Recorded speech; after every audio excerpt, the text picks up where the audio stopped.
मुझे भली भांति स्मरण है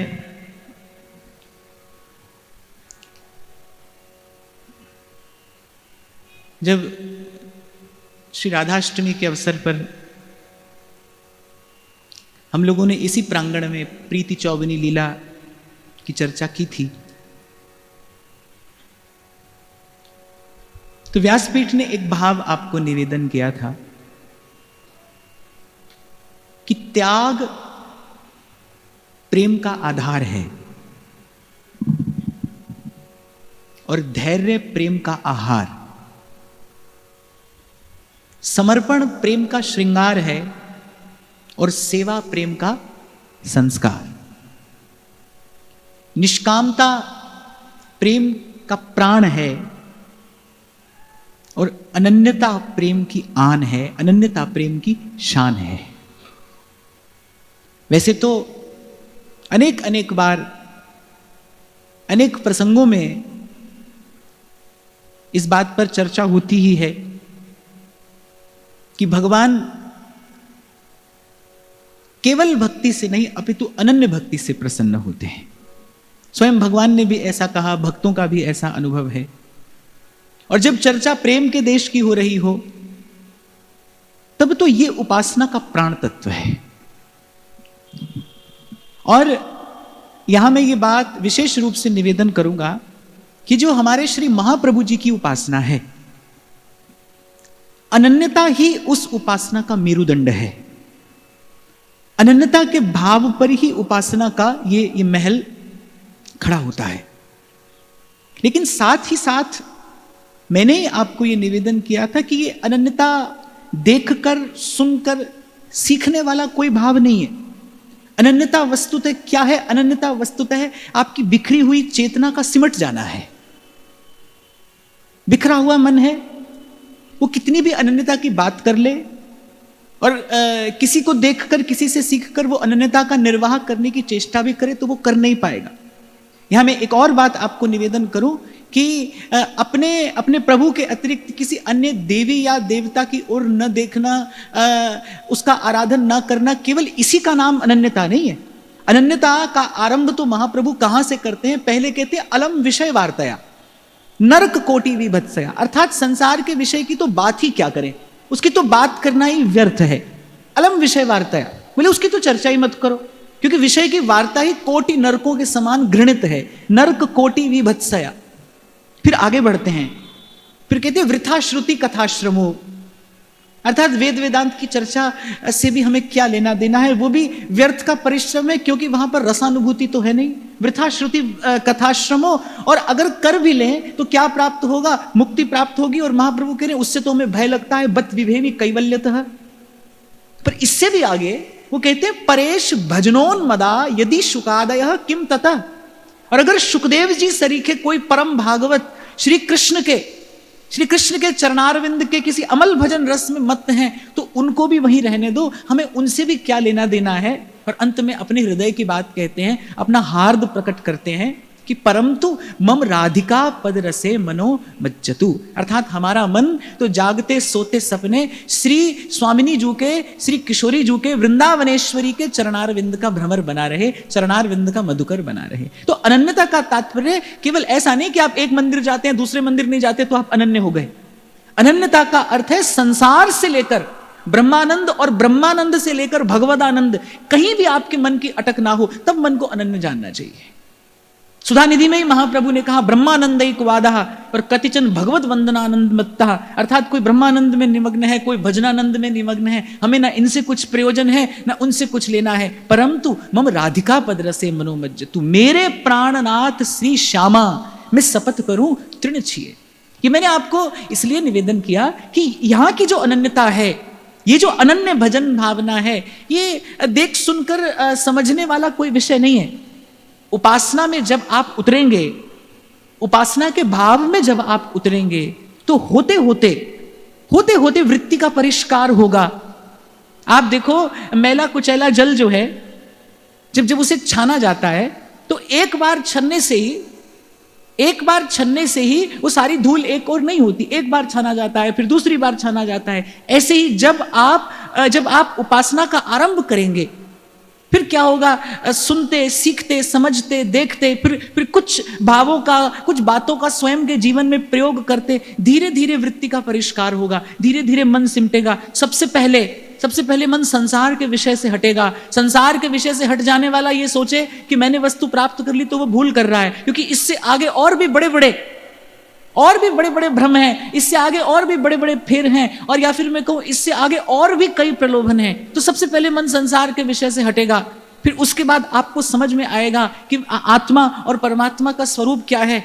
फिर उसके बाद एक स्थिति ऐसी आएगी जब आपको लगेगा कि हाँ भाई, ये समाधि का सुख भी कुछ फीका सा ही है भगवान के भजन के रस के आगे, भजन के सुख के आगे। जाहे लागी लगन घनश्याम की, धरत है पग और परत है कितहु, सुधि नाही धन धाम की। खबर पड़ेगी, अनुभव करेंगे। अभी तो क्या है, ये कोरा कहना सुनना है। अभी तो बैठे बैठे हम 3 लोक की संपदा ठाकुर जी पर न्यौछावर कर देते हैं, ऐसे ही कहते हुए, सुनते हुए, गाते हुए, गुनगुनाते हुए हम 3 लोक की संपत्ति ठाकुर जी पर न्यौछावर कर देते हैं। पर वो कोई हमारे जीवन की वास्तविकता थोड़ी है, वो तो केवल कही सुनी बात है। पर जब आप उपासना करेंगे, धीरे धीरे जब आपका मन सिमटना शुरू होगा, सबसे पहले संसार का विषय छूटेगा। फिर उसके बाद आप देखेंगे भाई केवल यही नहीं छोड़ना था, और भी बहुत कुछ है छोड़ने के लिए। माया के और भी प्रलोभन बहुत हैं। और माया के क्या, हमारे महाप्रभु जी तो कहते हैं कि मुक्ति निरादर, संतों ने कहा मुक्ति निरादर भक्ति लुभाने, अर्थात मुक्ति का भी निरादर करके भक्त जो है वो भगवान के भजन का रस लेता है। और फिर हमारे महाप्रभु तो कहते हैं परेश भजनोन्मदा यदि शुकादय किम ततः, कोई भजन कर रहा है तो उसको भी करने दो, हमारा उससे भी प्रयोजन नहीं है। हमें तो बस इतनी कृपा हो जाए, हम पर तो इतना अनुग्रह हो जाए, रहो दास्यम तस्याः किमपि वृषभानोर व्रजवरीयसः, वो जो वृषभानु नंदिनी है वो किसी प्रकार हमको अपने एकांत दास्य में स्वीकार कर लें, हमें उनकी किसी प्रकार से कोई सेवा, कोई कैंकर्य प्राप्त हो जाए। जागते सोते सपने बस श्री जी के चरणार विंद की छटा का हमें ध्यान रहे, मुख में श्री जी का नाम रहे, हाथों में श्री जी की सेवा रहे, और इन पांव से वृंदावन की इन गलियों में रमण भ्रमण होता रहे। और हृदयम तस्याः पदम ध्यायता, और फिर कह रहे तद्भावोत्सवतः परम भवतु मे तत् प्राणनाथे रतिः। तो यहां की जो अनन्यता है वो विलक्षण है। विगत कुछ दिनों से हम श्री सेवकवाणी जी का आश्रय लेकर महाप्रभु जी की उपासना, इस वृंदावन रस रीति की चर्चा कर रहे हैं, और सेवक जी महाराज ने हम सब पर नाम का रंग डाला है। उनकी कृपा से हमको नाम का प्रेम, नाम की निष्ठा प्राप्त हुई है, नाम का स्वरूप उन्होंने उजागर किया। इस नाम में कौन सा नामी निहित है, ये रहस्य का उद्घाटन श्री सेवक जी महाराज ने किया। सेवक वाणी का ही जो ये 8वां प्रकरण है, अनन्य टेक प्रकरण, इस 8वां प्रकरण में बड़ी अद्भुत सामर्थ्य है। मन को केवल संसार से ही नहीं, केवल विषयानंद से ही नहीं, अभी तो ब्रह्मानंद और भगवदानंद से भी समेट कर और श्री जी के चरणारविंद में निवेदित कर देने की। तो मुझे लगा बड़ा सुंदर समय है, ये बड़ा सुंदर सुयोग है। सेवक जी की वाणी का चिंतन चल रहा है, तो उसी क्रम में इन 4 दिनों में हम इस अनन्य टेक प्रकरण की कुछ चर्चा करेंगे, और इसी भाव से ये चिंतन, इसी भाव से कथन श्रवण होगा कि सेवक जी महाराज की कृपा से श्री हरिवंश नाम में रति प्रीति हमें प्राप्त हो। हमारे यहाँ प्रथम प्रणाम श्री सेवक जी महाराज को यही कहकर किया जाता है कि प्रथम श्री सेवक पद सिर नाऊ करहु कृपा, श्री दामोदर मोपे श्री हरिवंश। प्रथम श्री सेवक पद सिर नाऊ श्री दामोदर मोपे श्री हरिवंश चरण रति पाऊं, गुण गंभीर व्यास नंदन जुके तुव प्रसाद सुजस रस गाऊं, नागरी दास के तुम ही सहायक रसिक अनन्य नृपति मन भाव। देखो अनेक बार हमने चर्चा की कि भाई ये जो नित्य विहार रस है ये श्री हरिवंश नाम में छुपा है। नाम में रति, नाम में प्रीति, यही हमारा इष्ट तत्व है, यही प्राप्त हमको करना है। और श्री नागरीदास जी कहते हैं कि श्री सेवक जी महाराज की कृपा से श्री हरिवंश नाम की रति, नाम की प्रीति प्राप्त होना कठिन है, क्योंकि इस नाम रूपी धन के धनी श्री सेवक जी महाराज हैं। बड़ा विचार करके श्री नागरीदास जी महाराज ने प्रथम प्रणाम श्री सेवक जी महाराज को निवेदन किया है। पिछली बार एक भाव हमने 4 दिनों में यहां स्मरण किया था, आपको याद है? कौन सा था? कैसो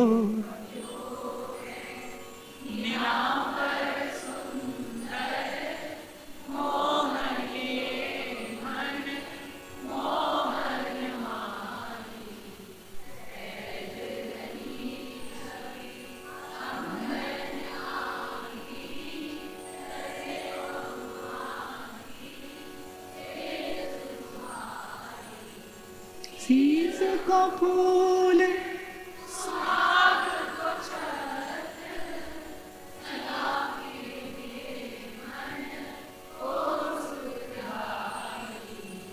और कछु न रुचे ध्रुव पिय को भावे यह सुख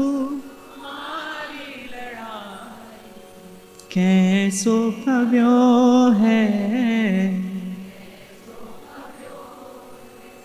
मैंने इसलिए सुना कि ऐसा नहीं कि आगे दौड़ और पीछे छोड़। तो मुझे बड़ी प्रसन्नता है, आपको पिछला पाठ याद है और अब अगले पाठ में प्रवेश करते हैं। 4 दिन चर्चा होगी, फिर 5वें दिन तो होली उत्सव होगा। एक भाव यहां से लेकर जाना है और देखो जो विचार, जो चिंतन हम अकेले बैठकर करते हैं उसका प्रभाव कुछ और होता है, लेकिन जो विचार, जो चिंतन यहाँ व्यासपीठ की सन्निधि में सत्संग में किया जाता है उसका प्रभाव कुछ और होता है। तो गाते तो हम प्रथम दिन से ही हैं, लेकिन इन 4 पंक्तियों में श्री नागरी दास जी ने बहुत अद्भुत बात कही। नाम की प्रीति, नाम की रति मांगी और फिर कहते हैं गुण गंभीर व्यास नंदन जू के तू प्रसाद सुजस रस गाऊं, नागरी दास के तुम ही सहायक रसिक अनन्य नृपति मन भाऊं। कि हे श्री सेवक जी महाराज, आप कुछ ऐसी कृपा मुझ पर करिए कि मेरा जो जीवन है ये प्रियालाल के अनुकूल हो जाए, किसी प्रकार मैं भी प्रियालाल के योग्य हो जाऊं, भा जाऊं उनको। ऐसी प्रार्थना श्री नागरी दास जी ने, श्री नागरी अली ने श्री सेवक जी महाराज के चरणों में की है। प्रथम श्री सेवक पद सिर नाऊं, प्रथम श्री सेवक पद सिर नाऊं, प्रथम श्री सेवक पद सिर नाऊं, प्रथम श्री सेवक पद सिर नाऊं। करहूं कृपा श्री दामोदर मोपे, श्री हरिवंश चरण रति पाऊं। करहूं कृपा श्री दामोदर मोपे, श्री हरिवंश चरण रति पाऊं। गुण गंभीर व्यास नंदन जुके तुम प्रसाद सुजस रस गाऊं। गुण गंभीर व्यास नंदन जुके तुम प्रसाद सुजस रस गाऊं। नागरी दास के तुम ही सहायक रसिक अनन्य नृपति मन भाऊं। नागरी दास के तुम ही सहायक रसिक अनन्य नृपति मन भाऊं। हमारे यहाँ तो अष्टयाम की भाव भावना में भी इसी पद को गाकर प्रवेश किया जाता है। किसी भी रसोपासक के लिए ये प्रथम गेय भाव है, प्रथम श्री सेवक पद सिर नाऊं। हमारे यहाँ के रसिकों ने तो बड़ा निर्भ्रांत रूप से कहा कि बोले सेवक वाणी जो नहीं जाने तिनकी बात रसिक नहीं माने।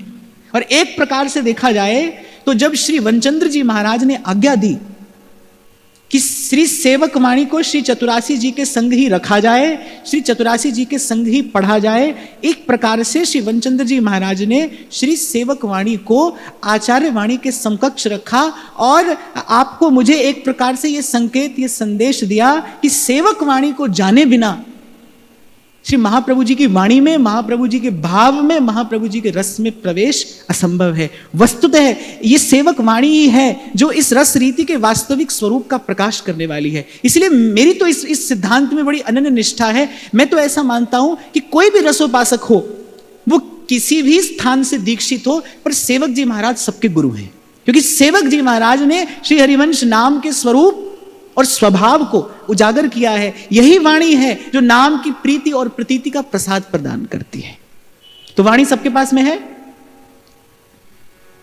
कर्म धर्म को करहु वेद विधि, को बहुविध देवतन उपासी, को तीरथ तप ध्यान ज्ञान व्रत, अरु को निर्गुण ब्रह्म उपासी, को जम नेम करत अपनी रुचि, को अवतार कदम्ब उपासी, मन क्रम वचन शुद्ध सकल मत, हम श्री हित हरि वंश उपासी।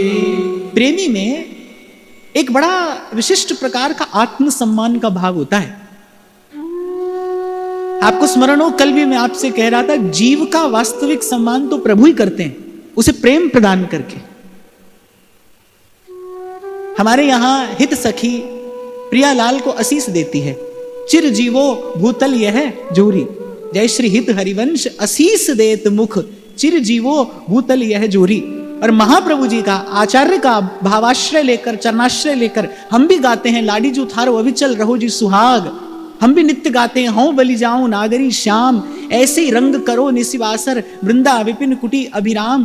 प्रियालाल हमसे ये आशीष, ये भाव स्वीकार कर रहे हैं, ये वस्तुतः हमारा सम्मान नहीं है तो क्या है। कोई गाता है कि मुझे आपने बुलाया, ये कर्म नहीं तो क्या है, और मेरा मर्तबा बढ़ाया, ये कर्म नहीं तो क्या है। जो जीव जन्म जन्म का याचक है, जीव जो जन्म जन्म का याचक है, याचना ही उसके स्वभाव में है, वो याचना किए बिना नहीं रह सकता। आप देखिए प्रभु उस जीव का कैसा सम्मान करते हैं। प्रभु एक दाता तो होता है, तो थोड़ा याचक को देता है और बदले में याचक से अपना यश सुनता है, लेकिन वो जो देता है वो वस्तु थोड़े काल के बाद समाप्त हो जाती है। याचक याचक ही बना रहता है। लेकिन प्रभु जब देते हैं, प्रभु जब जीव को सम्मान देते हैं, प्रभु जब जीव को प्रेम देते हैं, तो प्रभु वस्तुतः याचक को दाता बना देते हैं। जब प्रभु से जीव प्रेम और सम्मान प्राप्त करता है, तो आप देखो जो जन्म जन्म का याचक है वो प्रभु को देने लगता है, वो प्रभु को दान देने लगता है, वो प्रभु को सुख देता है, वो प्रभु को आनंद देता है। तो वस्तुतः प्रेम जो है, मुझे तो ऐसा लगता है कि प्रेम ही वस्तुतः जीवन का सम्मान है, प्रेम ही जीवन में सम्मान है। और ये सम्मान जीव को संत और भगवंत प्रदान करते हैं। पर जो प्रेमी है, एक और वो कितना दीन है, तृणते नीच अपन को कहे। सेवक जी महाराज कह रहे हैं, अरे वो अपनी प्रभुता नहीं सहे, वो इतना दीन है, इतना विनम्र है, लेकिन एक उसी समय अस अभिमान जाई जनि भोरे, मैं सेवक रघुपति पति मोरे। एक और उसमें बड़ी अद्भुत, बड़ी विलक्षण सी दैन्यता है, लेकिन एक और उसमें एक उत्कट सा बांकापन भी है। उसके पास बड़ा अद्भुत सा आत्मसम्मान है कि मैं प्रभु का हूं। परमानंद स्वामी एक भाव कहते हैं, मुझे बड़ा प्रिय है। वो कहते हैं, नंदलाल सो मेरो मन मानो, नंदलाल सो मेरो मन मानो, सखी कहा करे गो कोई री, हो तो चरण कमल लपटानी, हो तो चरण कमल लपटानी, जो भावे सो होए, ये तन धर बहुरो नहीं पइए, वल्लभ भेष मुरारी, ये तन धर बहुरो नहीं पइए, वल्लभ भेष मुरारी। परमानंद स्वामी के ऊपर सर्वस डारों वारी, नंदलाल सो मेरो मन मानो, सखी कहा करे गो कोरी, हो तो चरण कमल लपटानी, जो भावे सो होएरी। न लोक की लज्जा न परलोक की चिंता, यहां न लोक की लज्जा है और न परलोक की चिंता है। इसीलिए आरंभ में मैंने कहा केवल लोक संग्रह छोड़ देना ही अनन्यता नहीं है, जहां लोक की चिंता भी ना हो और परलोक की चिंता भी ना हो। हमारे भगवत रसिक देव कहते हैं ना, परमार्थ व्यवहार बनो कि ना बनो, बोले हमसे व्यवहार बने कि ना बने, हमसे परमार्थ भी बने कि ना बने। अगर रसिकों की दृष्टि से देखें ना, तो परमार्थ में भी कहीं बहुत सूक्ष्म सा स्वार्थ छुपा रहता है। परमार्थ जो है ना, उसमें भी कहीं बहुत सूक्ष्म सा स्वार्थ है, यद्यपि वो शुद्ध स्वार्थ है, वो कल्याणपरक स्वार्थ है, पर है। यहां के रसिक कहते हैं भाई हमें तो कोई ऐसी वस्तु मिली है, हमें तो कुछ ऐसा अमल रस विमल रस चखने को मिल गया है कि परमार्थ व्यवहार बनो कि ना बनो, बस अंजन है मम नैन सदा भगवत सनो, देहु दया कर दान न बिसरो के लिको, भगवत बलित तमाल बिलोको बेलिको। हमसे कुछ बने ना बने, हमसे कोई भजन साधन हो ना हो, बस इस वृंदावन धाम का आश्रय श्री जी हमें कृपा स्वरूप प्रसाद स्वरूप प्रदान कर दें, और वृंदावन के आश्रय के प्रसाद स्वरूप दीजो वृंदावन वास, निरखूं श्री राधा वल्लभ। उस दिन महाराज श्री मुझसे कह रहे थे कि कभी इस विषय पर चर्चा हो तो आप अवश्य कहना कि धाम में कुछ कुछ प्रकार की प्रतिकूलताएं सदा रही, और आज तो आप और मैं खूब सुख सुविधा के साथ रहकर यहां पर भजन कर रहे हैं, कर सकते हैं यदि करना चाहे तो। यहां एक समय ऐसा था जब कोई किसी को मंदिर जाने में भय लगता है कि मार्ग में जाने क्या दुर्घटना घट जाए। संत लोग यमुना जी का स्नान करके निकलते हैं और म्लेच्छ लोग उन पर थूक देते हैं, मंदिर नहीं जा सकते, दिन रात प्राणों का भय है, प्राणों पर संकट है। उस काल में उस स्थिति में रहकर भी यहां रसिकों ने भजन किया है। कैसे किया? कुछ है जो वृंदावन का अनन्य आश्रय प्रदान करता है। जैसे ही जीव अनन्य भाव से धाम के आश्रित होता है, धाम अपनी जो संपत्ति है, अपना जो सूक्ष्म स्वरूप है, उसके सामने प्रकट करता है, उजागर करता है। और ये बात मैं आपको अपने छोटे से अनुभव से कह रहा हूं। जैसे ही आप धाम के आश्रित होंगे, धाम अपना स्वरूप आपके भीतर प्रकाशित करेगा, और वो जो भीतर प्रकाशित होगा उससे बाहर का द्वंद्व समाप्त हो जाएगा। और वैसे भी भाई मैं ऐसा विचार करता हूं, जब तक बाहर दृष्टि है तब तक आप भीतर की संभाल कर ही नहीं सकते। जब तक आपकी दृष्टि बाहर संसार पर है ना, आप कहीं पे भी रहते हो, आप अपने भीतर की संपत्ति नहीं संभाल सकते। इसीलिए तो सबसे पहले महापुरुष कहते हैं कि अंतर्मुखी होना सीखिए। इसीलिए कहते हैं सबसे पहले आप पहले अंतर्मुखी होना सीखिए। पहले विचार तो करिए भजन क्यों करना है। कहीं भी किसी भी संसार के किसी भी स्थान में आप रहते हो, अगर संसार पर दृष्टि रहे तो कैसे भजन होगा। आप देखो, आप सब घर परिवार वाले लोग यहां पर बैठते हो, अगर परिवार पर दृष्टि रहे तो परिवार का काम कभी खत्म होता है, संसार का व्यवहार कभी खत्म होता है, संसार के संबंध कभी चैन लेने देते हैं। एक कार्य दूसरे कार्य को जन्म देकर ही तो समाप्त होता है। संसार का कोई भी कार्य दूसरे कार्य को जन्म देकर समाप्त होता है। संसार की कोई भी कामना अनेक कामनाओं को जन्म देने के बाद ही तो पीछा छोड़ती। इस दुष्चक्र का तो कभी अंत नहीं होता। जब कभी व्यक्ति भजन करता है, जब कभी व्यक्ति भजन भाव में प्रवेश करता है, तो अपने स्वरूप का विचार करके ही तो करता है कि भाई मैं कौन हूं, मैं क्यों आया हूं, किस लिए प्रभु ने मुझे ये मनुष्य का जन्म, ये देह दिया है, क्यों प्रभु ने संसार में भेजा है, क्यों मुझे प्रभु बार बार कृपा करके सत्संग में ले जाकर बैठाते हैं। ये विचार करके ही तो आप भजन का आरंभ करते हैं। तो आज अवसर आया तो मैंने आपको निवेदन किया। महाराज श्री ने मुझे उस दिन कहा कि कभी चर्चा हो तो आप अवश्य कहें कि ये एक प्रकार से स्वर्णिम युग है, गोल्डन टाइम भजन करने के लिए, स्वर्णिम युग है। ये बात तो वैसे भक्तमाल भी कहती हैं कि और जुगनते कमल नयन कलिजुग बहुत कृपा करी। यहां तो बड़े थोड़े से प्रयास से बड़ी वस्तु मिलती है भाई, बहुत बड़ी वस्तु। और मुझे बहुत साल पहले की बात हो गई, बोले मदन टेर पर नवेली शरण बाबा रहते थे। बोले अगर एक दिया सलाई की आवश्यकता होती थी ना तो कई कोस बाबा को चल के जाना पड़ता था एक दिया सलाई जैसी वस्तु का संग्रह करने के लिए। इतना कठिन परिश्रम करके संत रहे हैं।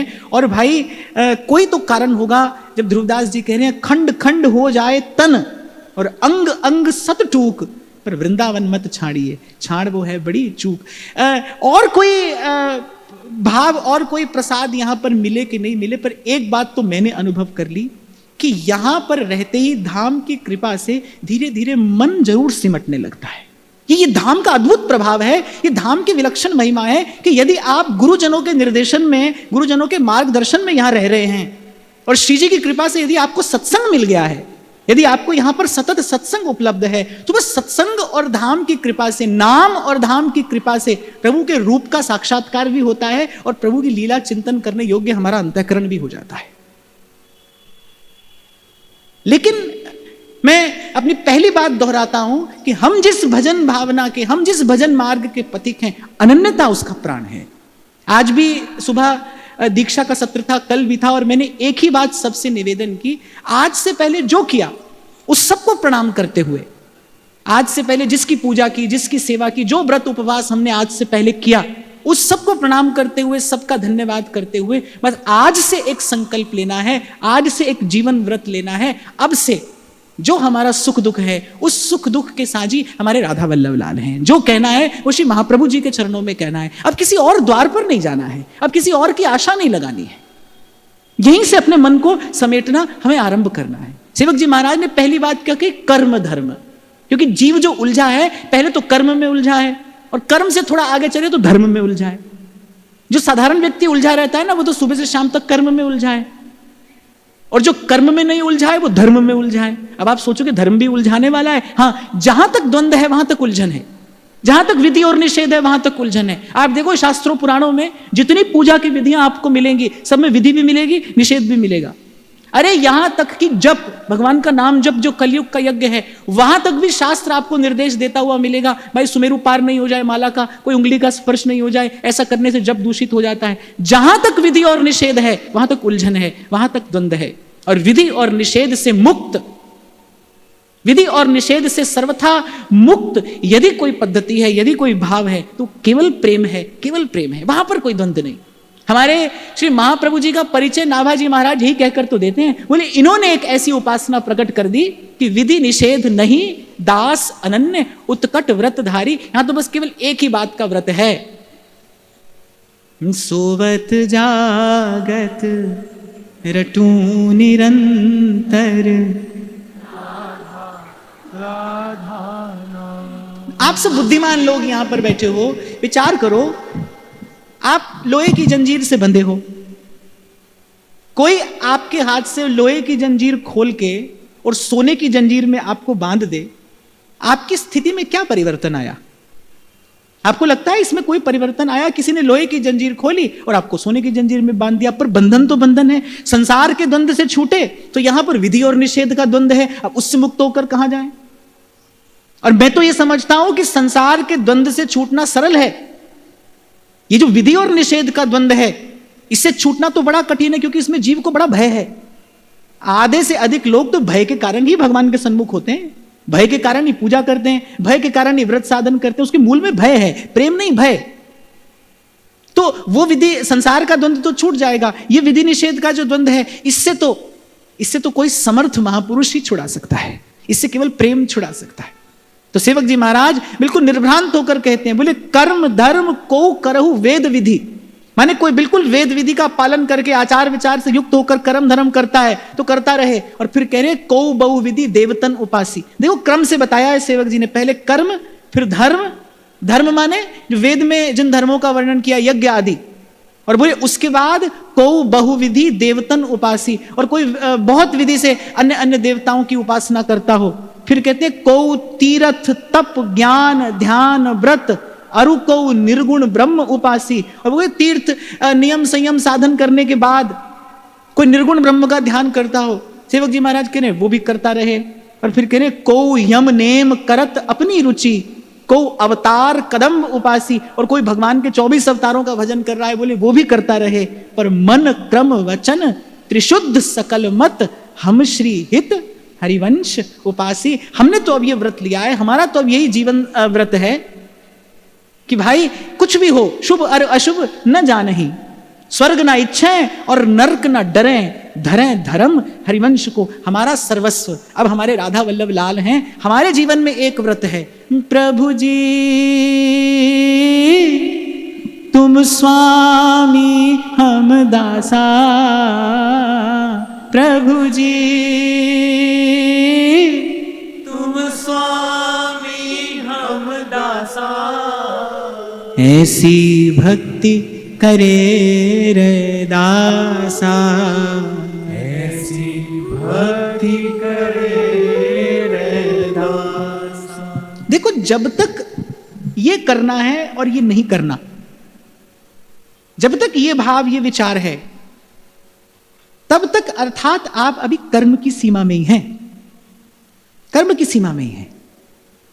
और जब तक ये विधि और निषेध का द्वंद है, तब तक मन को कुछ भी मिलेगा भाई, विश्राम नहीं मिलेगा। एक वो जो चैन होता है ना, आनंद, एक वो निश्चिंतता जो है, वो अलमस्तता जो है, वो जो मस्ती है, जो संतों के जीवन में देखने में आती है। कबीर कहते हैं नाम चढ़ी उतरे नहीं भाई, नाम चढ़ी उतरे नहीं भाई, और चढ़ी छिन छिन चढ़ उतरे, और चढ़ी छिन छिन चढ़ उतरे, नाम चढ़ी तो चढ़े सवाई, नाम चढ़ी तो चढ़े सवाई। कबीर जी कह रहे मैं तो उसकी तलाश में था जो चढ़े तो फिर उतरे नहीं। और जैसा अभी आपको मैं कह रहा था ना, जब तक द्वंद है तब तक खोना भी है, फिर पाना भी है, पाना भी है, फिर खोना भी है, हर्ष भी है, शोक भी है, हानि भी, लाभ भी, जय भी, पराजय भी, जन्म भी और मरण भी। इसलिए पिछले दिनों चिंतन में कई बार मैंने आपको निवेदन किया, केवल मन लगाने के लिए भजन नहीं किया जाता है भाई, भजन मन से पार जाने के लिए किया जाता है। मन ही सर्वस्व नहीं है, मन तो यहां वहां लगता ही है भाई। महाराज जी मुझे उस दिन बड़ी प्यारी बात सुना रहे थे। स्वामी श्री शरणानंद जी महाराज ने पूछा किसी से, महाराज श्री से पूछा किसी ने, ये मन क्या है? तो बोले कुछ लोग बाजा बजा रहे थे, अनेक अनेक तरह के बाजा, और एक आदमी हाथ में 2 टेढ़ी मेढ़ी लकड़ियां लेकर और बस ऐसे ही पीट रहा था। किसी ने उससे पूछा ये क्या है? बोले मिल बाजा है ये। बोले इसका स्वर ताल का है? बोले नहीं, इसका कोई अपना स्वर ताल नहीं है, तो जहां जैसा देखता है वैसा ही बजने लगता है। तो श्री शरणानंद जी महाराज ने कहा बोले मन जो है ना मिल बाजा है, जहां जैसा देखा वहां वैसा बजने लगा। और देखो बिल्कुल ऐसा ही तो है, जिसमें मिला दो उस जैसा। अब यहां बड़ा आनंद आ रहा है, भजन हो रहा है, सत्संग हो रहा है, कीर्तन हो रहा है, कथन श्रवण हो रहा है। शाम को कोई जाकर सिनेमा में बैठा दे तो वहां भी आनंद होने लगेगा। वो होगा कि नहीं होगा? हो ही जाएगा, हाँ हो ही जाता है। तो इसे कहते हैं मिल बाजा, जहां गया वह जैसा गया। तो कोई बहुत बड़ी उपलब्धि नहीं है भाई, भजन मन से पार चले जाने के लिए है, भजन मन के उस पार जाने के लिए। और गुरु कोई मन लगाना नहीं सिखाता भाई, वो कोई आपको ऐसा नाटक चेटक नहीं दिखाएगा, किसी युक्ति नहीं दिखाएगा आपका मन लग जाए। वो तो आपको मन के पार जाना सिखाएगा। ध्रुवदास जी मन के पार जाकर अपने मन से कह रहे हैं कि मन अब तू मेरो कहो कर और युगल चरण रंग राज। अब अपने मन से ध्रुवदास जी कह रहे हैं, बोले अब तक तूने जो कहा मैंने किया, अब तू मेरो कहो कर युगल चरण रंग राज। तो मन के पार जाना है। जब जहां तक मन है, जहां तक मन की सीमा है, वहां तक द्वंद है भाई। गोस्वामी जी कह रहे हैं जहां लगी गो गोचर मन जाई। जहां तक इंद्रियां और ये मन जाता है वहां तक द्वंद्व है, वहां तक द्वंद्व है, वहां तक खोना भी है फिर पाना भी है, वहां तक थोड़ा आनंद आएगा फिर जाएगा, थोड़ा सुख मिलेगा फिर चला जाएगा।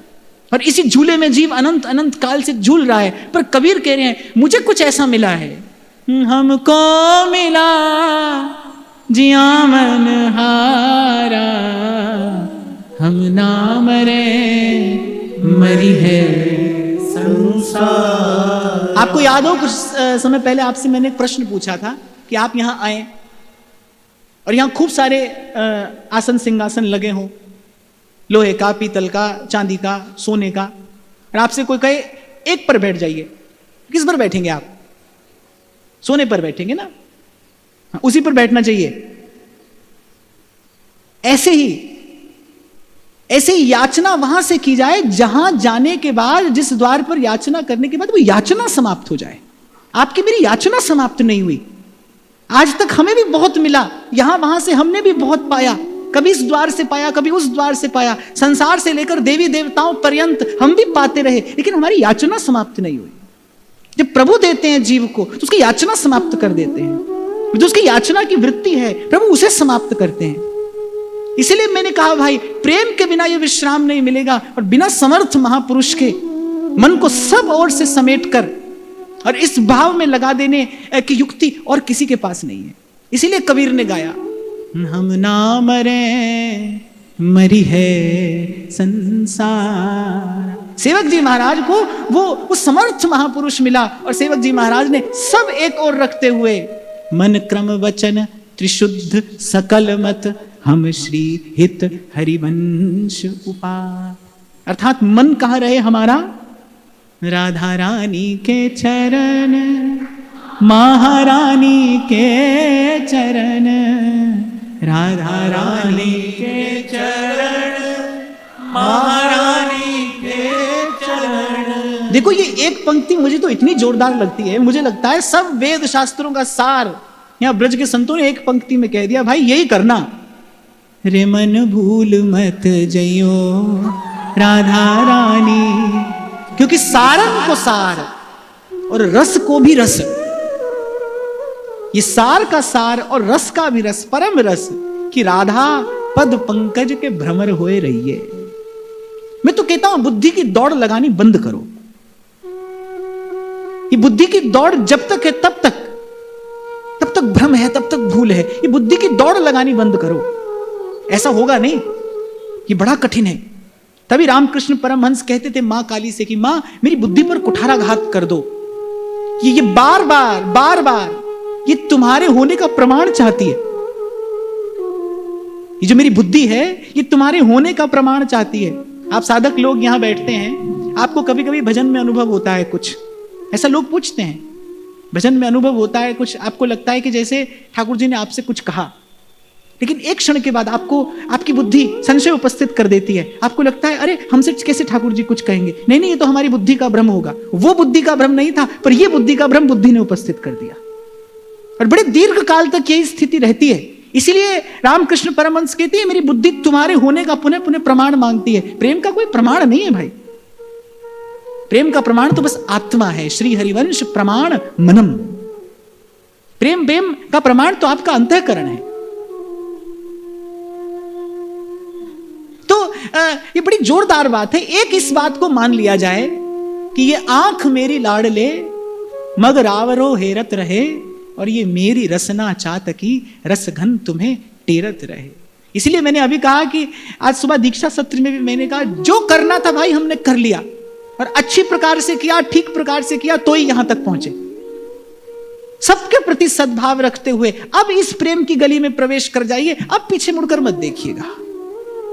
अब से इस तन का, मन का, प्राणों का एक नाता है। अब तन मन प्राण के एक स्वामी हैं, हमारो राधा वल्लभ लाल परम धन राधा वल्लभ लाल। और यहां जब सेवक जी ने कहा ना कर्म धर्म को करहु वेद विधि, अर्थात जो कर रहा है उसे करने दीजिए। कई बार साधक यहां भी उलझ जाता है, कई बार साधक यहां अपने आप को किसी झंझट में डालकर बैठ जाता है, दूसरे को सिखाता है, दूसरे को समझाता है। यहां इसकी भी सख्त मनाही है इसकी भी सख्त मनाही है। महाप्रभु कह रहे हैं ना, रहो को काहू मन ही दिए। वो सबको उपदेश नहीं कर रहे हैं, केवल अपनी बात बता रहे हैं। मेरे प्राणनाथ श्री श्यामा शपथ करूं तृण छीए। और एक और बात भाई, आपके कहने से कोई भजन नहीं करेगा। एक बात गांठ बांध लो, आपके कहने से कोई भजन नहीं करेगा, आपके करने से सब भजन करने लगेंगे। आप करिए, भजन करने से आपके चरित्र में, आपके व्यक्तित्व में एक सुवास पैदा होगी, उससे आकर्षित होकर भले कोई भजन में लग जाए, आपके कहने से कोई भजन नहीं करने वाला है। इसीलिए तो हमारे ध्रुवदास जी ने कहा, अरे स्नेह में गोष्ठी कहा, अरे प्रेम का देश है, क्या बात करोगे, किससे बात करोगे और क्यों बात करोगे, कासो कहूं कौन पतियावे कौन करे बकवाद। प्रेम की बात है भाई, किससे की जाए, क्यों की जाए, कौन सुनने वाला है। तो आपके कहने से कोई भजन नहीं करेगा भाई, इसलिए व्यर्थ है कहना। करिए, आप करिए, करने से आपके भीतर वो सुवास प्रकट होगी, वो खुशबू आपके भीतर आएगी, जिससे आकर्षित होकर कोई भजन करेगा। जब आप भजन करेंगे ना, तो आपके आभा मंडल में एक विशेष प्रकार की शांति, आपके निकट एक विशेष प्रकार का सुख झलकेगा, बहेगा। वो सुख की धारा आपके आसपास बहेगी। और अंततः पापी से पापी, दुरात्मा से दुरात्मा भी हो, चाहता तो सुख ही है। जब उसे सुख मिलेगा, जब उसे आराम मिलेगा, जब उसे किंचित वो आनंद की अनुभूति होगी, तब वो भजन करेगा। इसीलिए महापुरुषों ने कहकर भजन नहीं कराया, भजन करके भजन कराया। इसीलिए उन्हें आचार्य कहा जाता है। आचार्य, आचरण करोति इति आचार्य। भजन का आचरण करके भजन कराया, सेवा का आचरण करके जीव को सेवा में लगाया। तो इसकी भी मनाही है, साधक को इससे भी बचकर रहना है।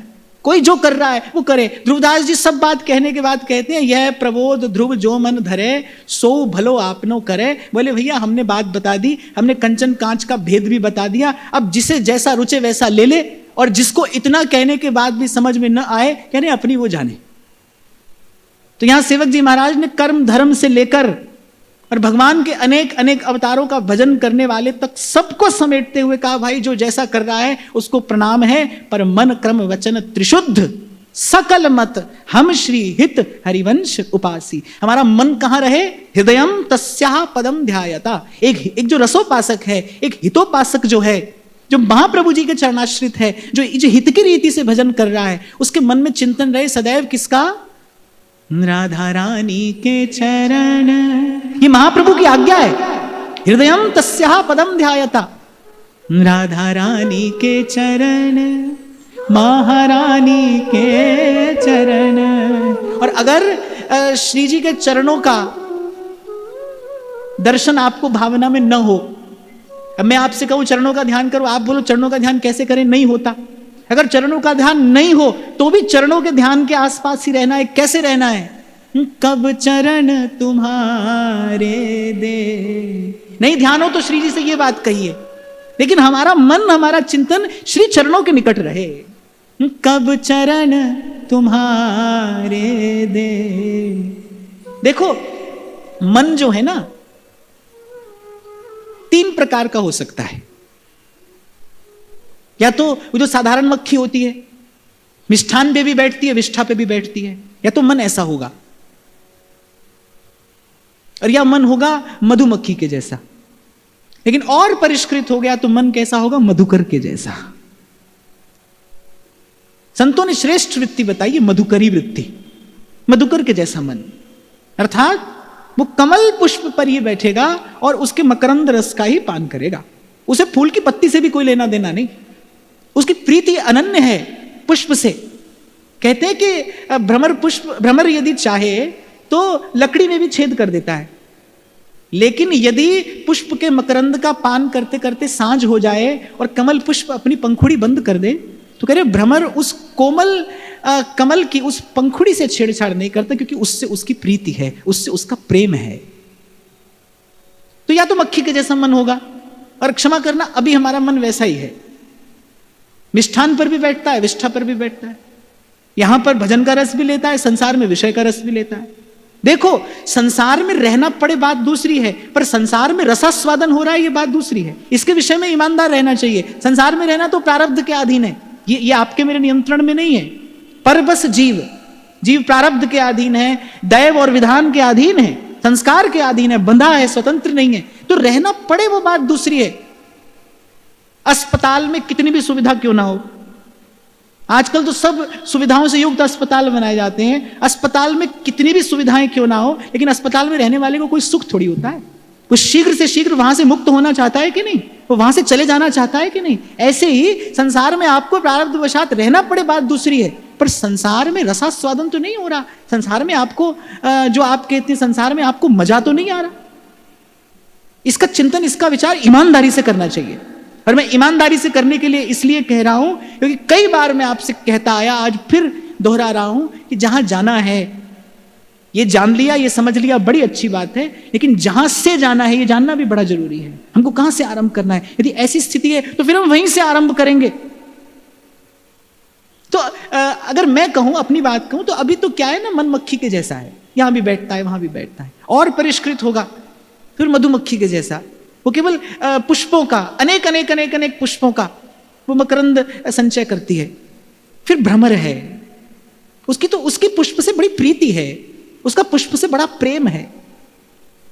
तो यहां के रसिकों ने बड़ी बड़ी प्यारी बड़ी मधुर बात कही, बोले इस मन को मधुकर बनाना है, और मधुकर भी किस पुष्प का बनाना है, श्री जी के चरण कमल का मधुकर बनाना है।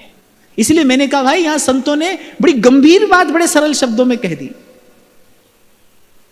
अब गाइए आप, मेरे मन भूल मत जइयो, मन भूल मत जइयो राधा रानी के चरण, राधा रानी के चरण।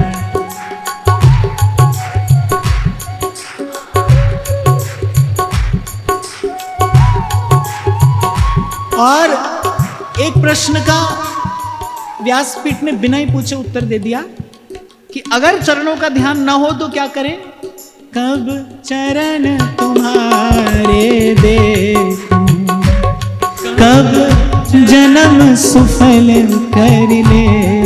गाइए, कब चरण तुम्हारे देखूं, कब जन्म सुफल कर ले, कब तेर के निकट बिठावो, कब तेरे के निकट बिठाओ, कब अपनो भाग मनाओ, कब अपनो भाग्य बनाओ। निज चरण में रस ढोरी, कृत करो किशोरी, मेरी स्वामी प्यारी राधा, जय राधा रूप गाओ।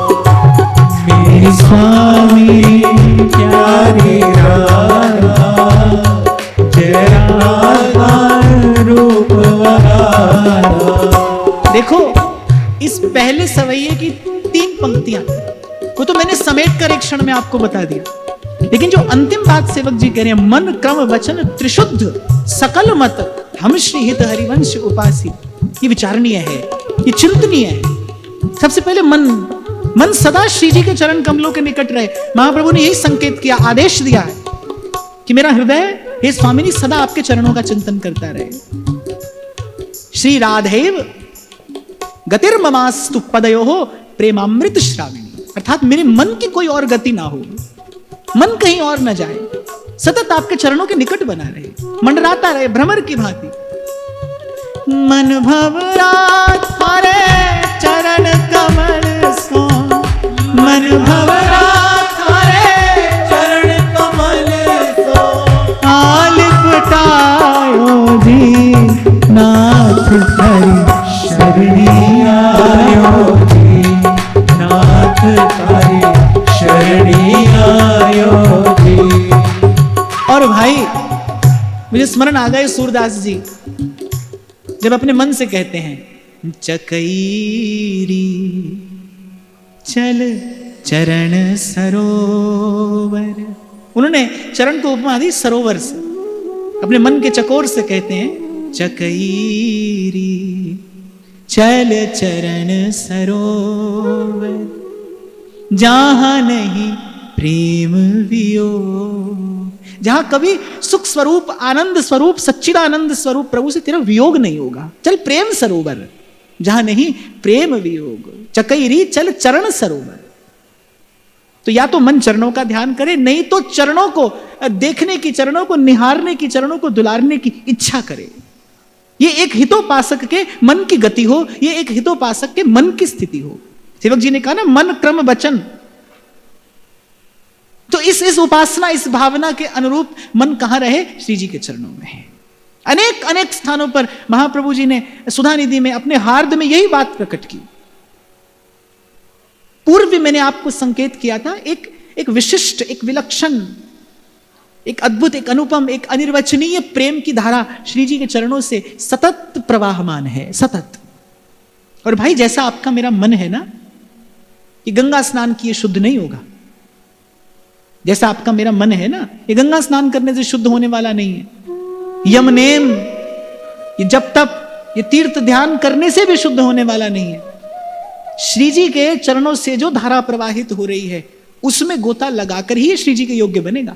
और महाप्रभु ने श्री जी के इस स्वरूप की बलिहारी लेते हुए कहा कि धन्य स्वामिनी यस्या प्रेम घनाकृते पदनख ज्योत्सना भरस्नापित स्वांता नाम समुदेति कापि सरसा भक्ति चमत्कारिणी। अर्थात शरण में आने वाले जीव को वो पहले अपनी चरण नख चंद्रिका से स्नान कराती हैं, पहले धो मांझ कर उसे शुद्ध करती हैं, निर्मल करती हैं।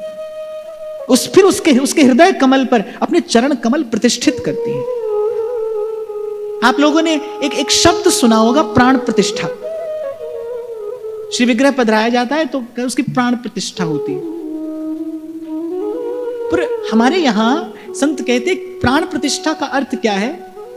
जब अपने प्राणों में प्रभु के नाम और रूप की प्रतिष्ठा हो जाए, वो प्राण प्रतिष्ठा है। अपने प्राणों में प्रभु के रूप की प्रतिष्ठा, अपने प्राणों में प्रभु के नाम की प्रतिष्ठा।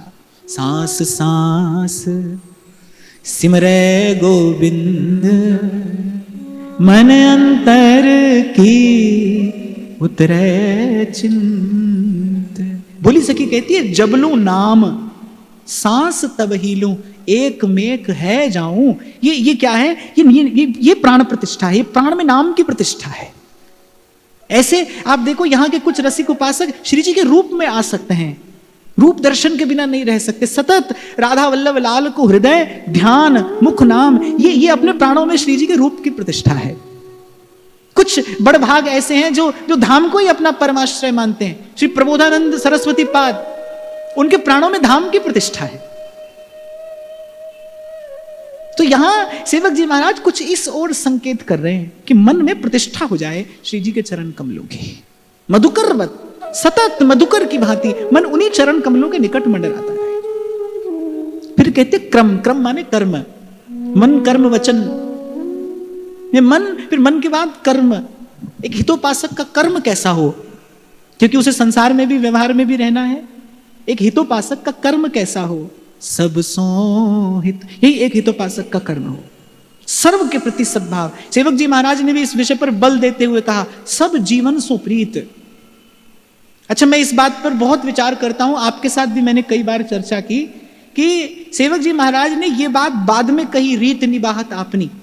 पहले जो हमारी आचार्य की जो रीति है उसका निर्वाह बाद में करना, पहले सब जीवन सो प्रीत। क्योंकि अपनी रीति का, अर्थात रस रीति का निर्वाह करने के लिए जैसा हृदय चाहिए, वो सर्व के प्रति सद्भाव रखने के परिणाम स्वरूप ही प्राप्त होगा।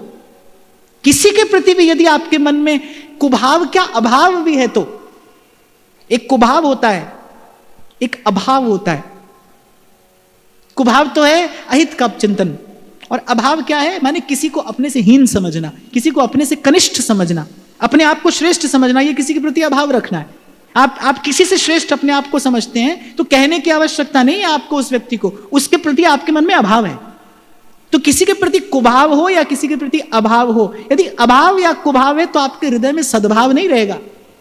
और जब तक सद्भाव नहीं रहेगा तब तक महाप्रभु की उपासना में आगे बढ़ने का मार्ग मिल ही नहीं सकता। क्योंकि आचार्य ने आज्ञा की, भाई पहले सब सोहित, पहले ये योग्यता प्राप्त करिए, मति निष्काम तो उसके बाद होगी।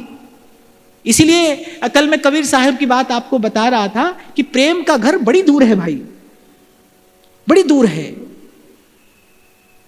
कबीरा भाठी प्रेम की, कबीरा भाठी प्रेम की, प्रेम उतारे जाए, पर कोई शीश देकर पिए तो पिए। इसीलिए जब तक मन में अभाव है, जब तक मन में कुभाव है, तब तक मन में सद्भाव नहीं ठहरेगा। आ भी जाएगा तो ठहरेगा नहीं, और नहीं ठहरा तो फिर रस रीति का जिस हृदय से आपने अनुगमन करना है, वो योग्यता, वो पात्रता प्राप्त ही नहीं हो सकती। महापुरुषों ने जो कहा है ना भाई, वो वेद शास्त्र का विचार करके कहा है, खूब विचार करके, खूब चिंतन मनन करके, मंथन करके, वो ये नवनीत स्वरूप उपासना आपके मेरे लिए निकाल कर लाए हैं। संतन मथ निर्णय कियो, श्रुति पुराण इतिहास, दया की आप पर, मुझ पर कृपा की कि भाई हमारे पास तो ना इतना समय होगा, ना हमारे पास इतना विचार करने की बुद्धि योग्यता होगी। हमको तो कोई संसार का विषय पढ़ाने लगे तो वही पढ़कर उसके पीछे चलने लगते हैं। हमारे पास क्या भेद करने की सामर्थ्य है कि क्या ठीक है, क्या गलत, क्या उचित है, क्या अनुचित? हमारे पास तो ऐसी सामर्थ्य नहीं है। इसीलिए संतन मत निर्णय किया कि भाई कलयुग का जीव अज्ञ होगा, अल्पमति होगा, अल्पायु होगा, अल्पगति होगा, अल्पज्ञ होगा, अज्ञ होगा, उस पर कृपा करने के लिए सब श्रुतियों पुराणों का सार निकाल कर दिया। भाई ये सार की बात है, बस इतना कर लो, पर्याप्त है। देखो भाई, आपको एक गोली देने के लिए पढ़ाई तो डॉक्टर करता है ना बरसों। आप तो बस जाते हो उसके पास, अपनी पीड़ा बताते हो, अपना रोग बताते हो, वो 2 गोली देता है, आप लेकर भले चंगे हो जाते हो। लेकिन वो 2 गोली आपको देने के लिए उसने बरसों लगाए, उसने बरसों का परिश्रम किया है आपको वो औषधि देने की योग्यता प्रदान करने के लिए। जीवन लगाया है हमारे संतों ने, अपने जीवन का उत्सर्ग किया है, तब ये सूत्र, ये सिद्धांत आपके मेरे लिए निकाल कर लाए हैं। ये तो भाई सीधी सीधी 2 गोली है, ले लो और भव का रोग दूर हो जाए। पर ये 2 गोली देने की योग्यता, ये औषधि आपको मुझे देने की योग्यता उन्होंने अपना जीवन न्यौछावर करके प्राप्त की है। इसीलिए तो हमारे नागरीदास जी कहते हैं, बिलसिए खसम को कमायो। अरे हमारे लिए तो कोई धन कमा कर रख गया है, आपको मुझे कोई कमाना नहीं है। इसलिए मैंने आपको बताया कि जब महाराज जी ने कहा कि गोल्डन टाइम है, स्वर्णिम युग है, तो बिल्कुल ठीक है, आपको मुझे तो कुछ भी परिश्रम नहीं करना। अरे एक समय ऐसा था जब किसी को वाणी का भी आस्वादन करना हो तो उसे पहले बरसों परिश्रम करके वाणी के ग्रंथ का लेखन करना पड़ता था। कितने कितने कष्ट सहकर संत लोग एक वाणी की पुस्तक, एक जीवन काल, अपने जीवन काल में एक पोथी वो लिख पाते थे, एक प्रति अपने लिए वो संग्रह कर पाते थे, अथक परिश्रम करके। कैसी कैसी प्रतिकूलताएं थी। अरे आज तो हम चलते चलते यहां तक आ गए कि पोथी की भी आपको जरूरत नहीं रही, आप अपने फोन में एक बटन दबाते हो और वाणी की पुस्तक खुल जाती है। कितनी सुविधा तो आपके मेरे पास है। अब खबर नहीं इस सुविधा से लाभ हो रहा है कि नहीं, ये तो मुझे पता नहीं, क्योंकि मुझे तो ऐसा लगता है कि एक और ये सब हो और एक और आज भी किसी पुराने संत की हाथ की लिखी वाणी पोथी पुस्तक दर्शन करने को मिल जाए तो उसका दर्शन करने का आनंद ही कुछ और है। उसको दर्शन करने से ही आपके हृदय में भजन भावना का संचार होने लगता है। उसका दर्शन करके आपको लगता है कि 2 घड़ी बैठकर इसका पाठ कर लें, 2 घड़ी बैठकर इसका पाठ कर लें, उसके दर्शन में ही बड़ा सुख है। तो ये बात तो खैर दूसरी है कि इतनी सुविधा से कोई वास्तविक आध्यात्मिक उन्नति भी हो रही है कि नहीं, पर यह बात तो ठीक है ना भाई, कोई चाहे तो इसका लाभ ले सकता है।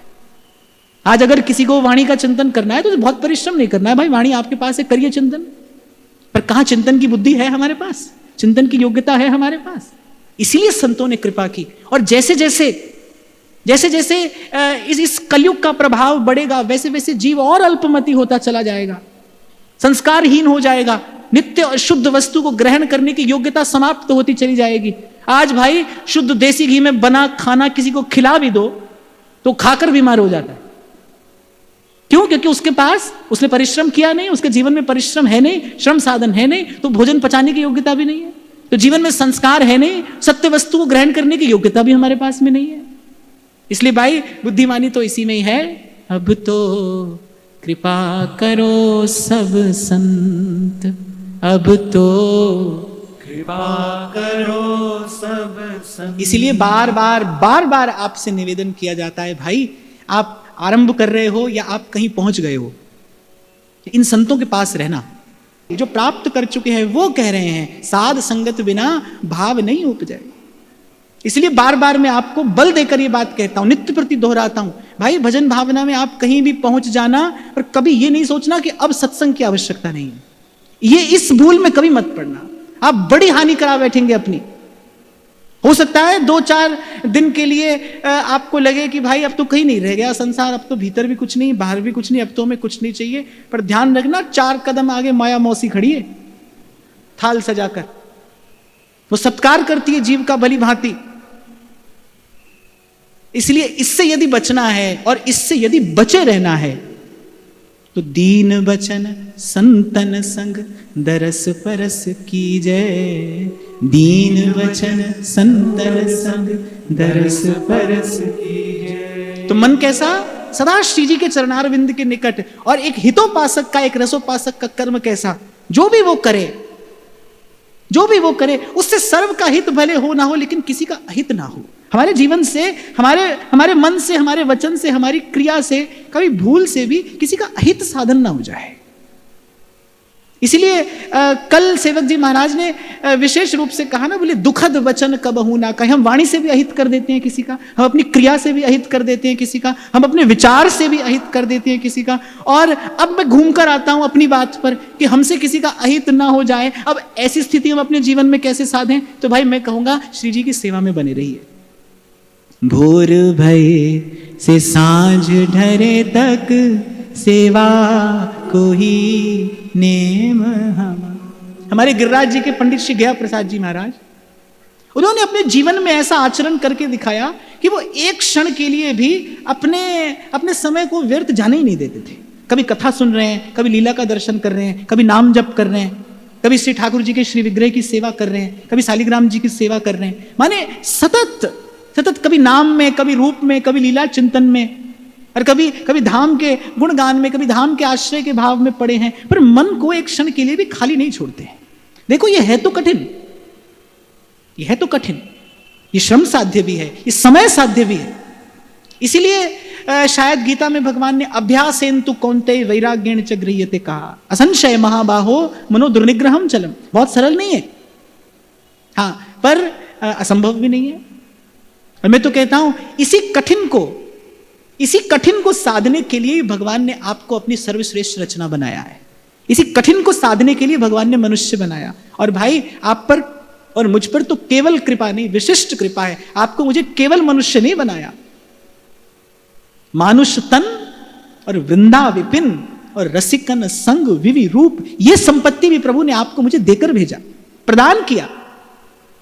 मानुष तन दिया, फिर वृंदा विपिन दिया, और फिर इन रसिकों के साथ बैठकर आप और मैं प्रियालाल के रूप की इस रस की चर्चा, इस रस की वार्ता कर रहे हैं, श्री जी के नाम का गुणगान करते हैं। ये कर्म नहीं तो क्या है? रसिकन संग विवि रूप। अरे नारद जी कहते हैं कि अमोघश्च, ये निष्फल नहीं जाता, ये निष्फल नहीं जाता। शंकराचार्य कह रहे हैं कि दुर्लभम त्रयमेव तद देवानुग्रह हेतुकम।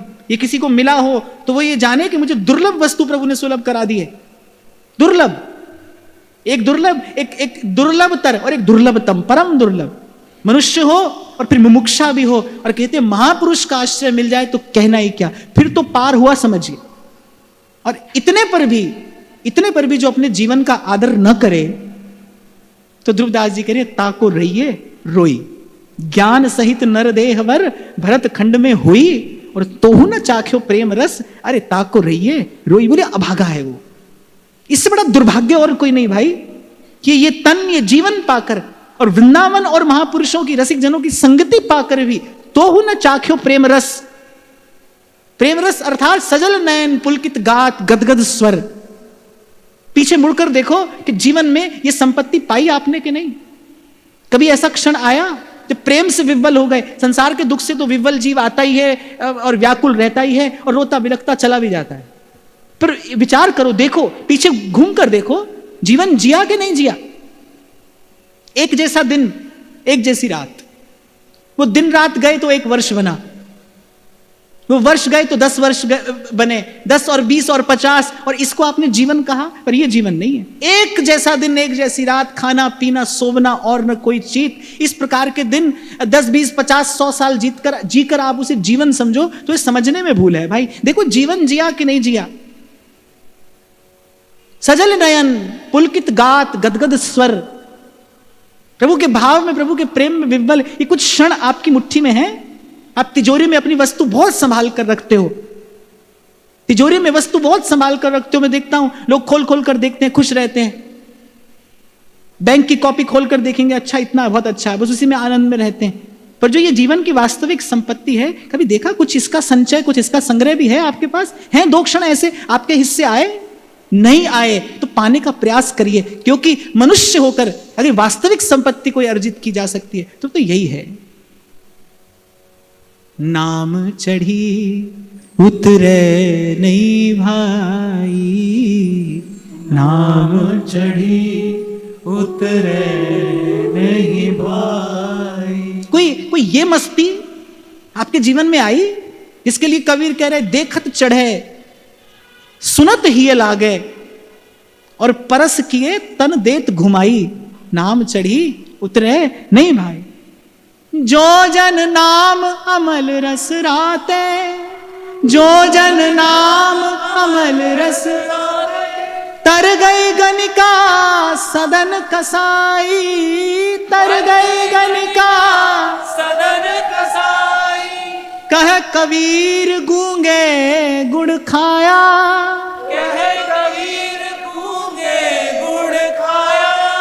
बिन रसना क्या करे बढ़ाई, बिन रसना क्यों करे बढ़ाई। नाम चढ़ी उतरे नहीं भाई, नाम चढ़ी उतरे नहीं भाई। विचार तो करो, कभी जीवन में कोई क्षण ऐसा आया जब आप चेतना के उस धरातल पर थे जहां पर किसी ने प्रशंसा की तो आपको कोई सुख नहीं हुआ, किसी ने निंदा की तो आपको कोई कष्ट नहीं हुआ? क्या कोई ऐसा एक क्षण भी हमारे हिस्से है? अगर नहीं है तो भाई विचार करना चाहिए, क्योंकि बहुत गई थोड़ी रही और सो बीती जाए। जहां जाना है वहां के लिए भी कुछ संग्रह किया, वहां के लिए भी कुछ संचय किया। तो आरंभ करना है भाई सर्व के प्रति सद्भाव, और सर्व के प्रति सद्भाव जीवन में बना रहे। आपसे किसी का अहित चिंतन, अहित साधन ना हो, इसके लिए मुझे तो लगता है ये जो आचार्यों ने ये जो मंगला से लेकर शयन पर्यंत की जो सेवा पद्धति आपको मुझे दी ना, ये अमोघ उपाय है। आप सेवा में बने रहिए, कितने अनर्थों से आप दूर रहेंगे। केवल ये भाव ही जीवन में आपको कितने अनर्थों से दूर रखता है कि आप सेवा में हैं। हो सकता है आपका मन बलात् आपको प्रेरित करे, उस ओर ले जाए, पर मैं समझता हूं सेवा की भावना हाथ पकड़कर रोक लेती है। ऐसा नहीं कि व्यक्ति से भूल नहीं होती है, पर सुधर जाता है, वो धीरे धीरे संवर जाता है। तो मन रहे श्री जी के चरणों में। श्री महाप्रभु जी ने सुधा निधि में स्पष्ट किया है, तत्कर्मैव करह करोतुम, अर्थात जिस कार्य का संबंध श्री जी से है अब मुझे केवल वही करना है। संसार का भी निर्वाह करना है तो ये मेरा नहीं, श्री जी के नाते अपना हित साधन करते हुए, अपने कर्तव्य का पालन करते हुए इसका निर्वाह करना है। और मैं साथ साथ आपको कहता चलूंगा भाई, बहुत सरल नहीं होगा। एक आध बार भूल हो जाए, 1-2 बार ठोकर लग जाए तो घबराना नहीं, घबराना नहीं। प्रभु अस्वीकार नहीं करते, नहीं करेंगे। प्रभु आपको मुझे अस्वीकार नहीं करेंगे। फिर उठना, फिर चलना। लेकिन ये श्रद्धा की ये विश्वास की जो ये भूमि है और श्रद्धा का जो ये जल है और ये निर्विकारता की जो ऋतु है, ये प्रयास करना जीवन में बनी रहे। तो एक हितोपासक का कर्म कैसा हो? सर्व के लिए सुखद, सर्व के लिए सुखद हो, सर्व के लिए हितकारी हो। प्रयास तो ऐसा करना चाहिए। और फिर कह रहे हैं वचन के लिए तो श्री सेवक जी महाराज ने स्पष्ट कर दिया, कै वाणी हरिवंश की, कै हरिवंश नाम, सूरदास गिरिधर जस गाए गाए जीजिए, सूरदास गिरधर जस गाए गाए जीजिए। नागरिया जी कहते हैं, आप गाना साथ में।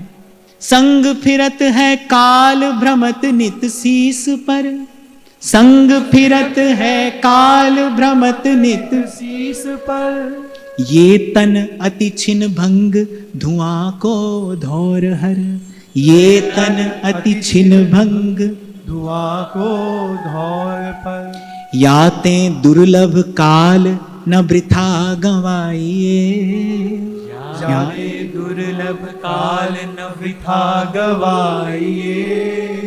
ब्रजनागर नंदलाल सुनिस दिन गाइए। ब्रजनागर नंदलाल सुनिस दिन गाइए। ब्रजनागर नंदलाल सुनिस दिन गाइए। ब्रजनागर नंदलाल सुनिस दिन गाइए। अब गाने की बात आई है तो गा ही लीजिए। नर देहि पाई चित चरण कमल दीजे। नर देहि पाई चित चरण कमल दीजे। नर देहि पाई चित चरण कमल दीजे। चरण कमल दीजे। दीन वचन संतन संग दरस परस कीजे। दीन वचन संतन संग दरस परस कीजे। दीन वचन संतन संग दरस परस कीजे। लीला गुण अमृत रस श्रवणन पुट पीजे। लीला गुण अमृत रस श्रवणन पुट पीजे। लीला गुण अमृत रस श्रवणन पुट पीजे। सूरदास गिरधर जस गाए गाए जीजे। सूरदास गिरधर जस गाए गाए जीजे। सूरदास गिरधर जस गाए गाए जीजे। सूरदास गिरधर जस गाए गाए जीजे। सूरदास गिरधर जस गाए गाए जीजे। सूरदास गिरधर जस गाए गाए जीजे। सूरदास गिरधर जस गाए गाए जीजे। सूरदास गिरधर जस गाए गाए जीजे। हमारी जो चेतना है वो इन्हीं तीन धरातलों पर क्रियारत गतिमान रहती है, मन वचन और कर्म। एक उपासक इन तीनों धरातल पर कैसे रहे, कैसे जिए, ये सेवक जी महाराज ने इस अंतिम पंक्ति में बताया। मन क्रम वचन त्रिशुद्ध, अर्थात कहीं से भी भूल ना होने पाए। मन कहां रहे, कर्म कैसा हो, और वचन से सतत क्या साधा जाए।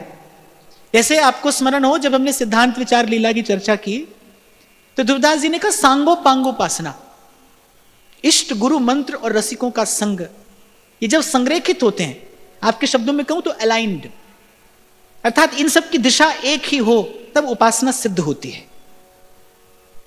गुरु इष्ट मंत्र और रसिकों का संग, वही बात सेवक जी महाराज कह रहे हैं। मनसा वाचा कर्मणा, यदि आप और मैं एक भी स्थान से यदि चूके तो उपासना का सिद्ध होना संभव नहीं है, भावना सिद्ध नहीं होगी। एक हाथ से कमाया, दूसरे हाथ से कमाया। इसीलिए संत लोग कहते हैं भाई संभल संभल पग धरना, डग डग पे डर करना, नित नित गुरुदेव का स्मरण करना, अर्थात गुरुदेव के आश्रय में रहना। कह कबीर ता दास की साहिब माने सेव। और यदि ये तीन भाव आपने साधे, तब आप देखेंगे उपासना का वो जो रस रहस्य है वो आपके भीतर प्रकाशित होगा। जैसे मैंने अभी प्राण प्रतिष्ठा कहा ना, वस्तुतः धर्मी ही धर्म का प्रकट प्रत्यक्ष जीवंत स्वरूप होता है। धर्म का वर्णन पोथी पुस्तक में नहीं मिलता, और पोथी पुस्तक से धर्म समझा भी नहीं जा सकता। धर्मी ही धर्म का प्रत्यक्ष स्वरूप है। एक जो हितोपासक है वही हित धर्म का प्रत्यक्ष स्वरूप है। राधा नामैव कार्यम यनुदिन मिलितम साधनाधीश कोटिस त्याज्यो नीराज्य राधा पद कमल सुधा सत्वमर्थाग्र कोटि। अनेक अनेक वाक्यों से महाप्रभु ने बताया है कि मनसा वाचा कर्मणा एक हितोपासक का जीवन कैसा हो। सेवक जी महाराज ने सरल करके आपको मुझे प्रदान किया, और यह सत्संग की चर्चा और सरल करके आपको मुझे प्रसाद दे रही है। इसलिए मैंने आपसे थोड़ी देर पहले कहा भाई एकांत में बैठकर पुस्तक पढ़ोगे तो उसका प्रभाव कुछ और है, क्योंकि आप अपनी बुद्धि से अर्थ लगाओगे। अब बुद्धि यदि संकुचित है, आपका विचार यदि संकीर्ण है, तो अर्थ भी आप उतना ही लगा पाओगे। इसीलिए कल के प्रकरण में सेवक जी महाराज ने विश्राम में क्या कहा, तिनकी दई जो जूठन खात। मुझे तो जो प्राप्त करना है वो गुरुजनों के मुख से प्राप्त करना है, मुझे उनका उच्छिष्टामृत प्राप्त करना है, संतों का उच्छिष्ट पाना है, हमें संतों के मुख से सुनना है। अपनी बुद्धि से अर्थ नहीं लगाना है। गुरु उपदेश चलो ई रीति, श्री हरिवंश नाम पद प्रीति, प्रेम मूल यह नाम है। गुरु उपदेश चलो ई चाल, ऐसी भक्ति करो बहुकाल। ये 9 लक्षण भक्ति के। गुरु उपदेश, गुरु उपदेश आरंभ ही करते हैं सेवक जी महाराज। प्रथम सेवो गुरु के चरण, प्रथम ही श्री गुरु पद उर ध्याऊं, ताते कछुक प्रेम रस पाऊं। अब मैं आपको सच्ची बात कहता हूं कि अनेक अनेक बार चर्चा चिंतन होने से क्या होता है, वाणी कंठस्थ हो जाती है। वाणी कंठस्थ हो जाती है, चलते फिरते वाणी का ध्यान भी बना रहता है, चिंतन पाठ भी थोड़ा थोड़ा संतों की कृपा से होता ही रहता है। लेकिन कभी कभी मैं हूं, आप हो, कोई भी हो, लेकिन वाणी का वास्तविक आशय इस प्रकार सत्संग में बैठकर ही प्रकट होता है, सत्संग में ही उजागर होता है। ये मेरे लिए भी और आपके लिए भी। आपको लगेगा कि शायद मैं यूं ही कह रहा हूं आपसे, पर मैं आपसे सत्य कह रहा हूं। ये जो भाव यहां प्रकट हुआ, इससे पूर्व मैं भी इससे अपरिचित था। आपको लगे कि शायद मैं घर से तैयारी करके आया हूं, तो ऐसा नहीं है भाई। ये सत्संग की कृपा है, ये इसी मंथन, इसी चिंतन की कृपा है। यहीं से वाणी अपना रस रहस्य प्रकट कर देती है। इसलिए भाई मैं तो अपने जीवन में सबसे बड़ा धन्यवाद जो देता हूं वो आपको देता हूं। मेरे जीवन में तो भाई सबसे बड़े धन्यवाद के पात्र आप हैं। आपकी बड़ी कृपा है मुझ पर। आप श्रवण करने बैठते हैं तो मुझे प्रभु का गुणगान करने का अवसर मिल जाता है, क्योंकि भाई बिना श्रोता के चर्चा असंभव है, हो ही नहीं सकती। आप इतना गंभीर भाव यहां लेकर आते हैं, इतने प्रेम और सद्भाव से बैठकर आप यहां पर श्रवण करते हैं, तो मुझे तो व्यासपीठ से आप सबका भी बहुत बहुत धन्यवाद करना है। और प्रभु की कृपा के साथ साथ आपकी कृपा भी हम पर ऐसे ही बनी रहे कि इस प्रकार ये सत चर्चा, ये धारा ऐसे ही प्रवाहित होती रहे। आगे कहते हैं सेवक जी महाराज, जाति पाति कुल कर्म धर्म व्रत संस्कृति हेतु अविद्या नासी, सेवक रीति प्रतीति प्रीति हित विधि निषेध श्रृंखला विनाशी। अब जोई कहे करे हम सोई, आयस लिए चले निज दासी। मन क्रम वचन विशुद्ध सकल मत, हम श्री हित हरि वंश उपासी। मन क्रम वचन त्रिशुद्ध सकल मत, हम श्री हित हरि वंश उपासी। मुझे घटना याद आ गई। हमारे परिकर में एक बालक है, अब तो बड़ा हो गया, 10-12 बरस पहले की घटना मैं आपको सुना रहा हूं। छोटा सा बालक नई कक्षा में गया तो जो अध्यापक था वो सबसे परिचय ले रहा था। सब बालक अपना अपना परिचय दो। 3री-4थी का बालक होगा उस समय, परिचय ले रहा था। भाई सब अपना अपना परिचय दो। बच्चे नाम बता रहे थे और किस जाति से संबंध रखते हैं ये भी बता रहे थे। तो उस बालक ने केवल अपना नाम बताया। जब अध्यापक ने पूछा कि पूरा परिचय बताओ, तो छोटा सा बालक क्या उत्तर देता है, बोले हम हरिवंशी हैं, हम हरिवंशी हैं। कल यही बात मैं आपको कह रहा था ना, यही मैं निवेदन कर रहा था। जब आपकी चेतना अपना कोई और परिचय स्वीकार ना करे, क्योंकि सब परिचय असत्य पर आधारित है, वो क्षणभंगुर है, वो भ्रम है। भगवान ने ये नहीं कहा कि मेरे सन्मुख स्त्री आए, पुरुष आए, छोटा आए, बड़ा आए। प्रभु कह रहे सन्मुख होई जीव मोहि जबहि। बड़ा गंभीर रहस्य है इस एक पंक्ति में। भगवान ने ये नहीं कहा कौन आए, किस कुल से, किस जाति से कोई मेरे सन्मुख आ रहा है, छोटा है, बड़ा है, साधन संपन्न है, विपन्न है, ऐसी कोई बात भगवान नहीं कह रहे। सन्मुख होई जीव मोहि जबहि, जन्म कोटि अघनासे। इसीलिए तो हमें आज तक सफलता नहीं मिली, क्योंकि हम इसके अतिरिक्त जाने अपना कौन सा परिचय लेकर प्रभु के सन्मुख जाते हैं। पर प्रभु के सन्मुख केवल एक ही परिचय है हमारा, कि हम उनके हैं। मामई वांशो जीव लोके जीव भूतः सनातन। अब देखो यहां सेवक जी महाराज ने दूसरे सवैये में फिर कहा, मन क्रम वचन त्रिशुद्ध सकल मत हम श्री हित हरिवंश। अब पहले ही कहा, अब फिर क्यों कह रहे हैं? कारण है, पहले सेवक जी महाराज ने जो शब्द कहे, कर्म धर्म वेद विधि तीर्थ तप ज्ञान ध्यान व्रत, ये सब हम देह के धरातल पर खड़े होकर करते हैं, अर्थात ये सब क्रियाएं देह से संपन्न होती हैं। अब अगले सवैये में सेवक जी महाराज ने कहा, ये सब क्या है? ये सब अभिमान हमारा मन ओढ़े रहता है। जाति पाति कुल कर्म धर्म व्रत संस्कृति है तू अविद्यानासी। और यहां सेवक जी महाराज स्पष्ट करें, बोले भाई ये जो जाति कुल से संबंधित ये जो विचार परंपराएं जो भी आप लोग पालन करते हैं, पर सेवक जी महाराज कह रहे अंत में है संस्कृति का ही हेतु, अर्थात संसार से मुक्त कराने वाला इनमें से कोई नहीं है। आप अपनी कुल परंपरा के अनुसार जीवन यापन कर रहे हैं, समय पर सब काम करते हैं, बड़े आचार विचार से करते हैं, ठीक है, हो सकता है आपको स्वर्ग जैसा कोई श्रेष्ठ लोक मिल जाए, पर ध्यान रखना कोई भी सुख, कोई भी संपत्ति, कोई भी संपदा, कोई भी समृद्धि आएगी, आ सकती है, आएगी, ब्रह्मलोक का वैभव भी जीव को मिल सकता है, परंतु आएगी लेकिन ठहरेगी नहीं। ये बात सदा स्मरण रहे, ये वस्तु आई है पर ये ठहरेगी नहीं, ये मिला है पर ये रहेगा नहीं, ये मिला है पर ये रहेगा नहीं। और यदि आप ठीक प्रकार से विचार कर लेना कि भाई जो मिला है वो रहेगा नहीं, आप देखो कि उसमें आसक्ति हो नहीं सकती। भूल जाते हैं ना हम हमें लगता है कि ये रहेगा, ये सदा हमारे पास रहेगा, अमुक व्यक्ति हमारा ही रहेगा, ये संबंध सदा ऐसा ही रहेगा, ये धन संपत्ति संपदा, ये पद प्रतिष्ठा सम्मान, ये ऐसे ही बना रहेगा। यही भगवान की माया है। दूसरे को व्यक्ति बड़ी शीघ्रता से सरलता से उपदेश कर लेता है, लेकिन जब स्वयं उस स्थिति में आता है तो विचार नहीं कर पाता, सब ज्ञान ध्यान बह जाता है उस समय। इसी को भगवान की माया कहते हैं। इसीलिए कबीर ने कहा, बचना रे बाबा बिलैया मारे मटकी, ब्रह्मा पे झपटी शंकर पे झपटी और पंडित जी की तो पोथी लसटकी।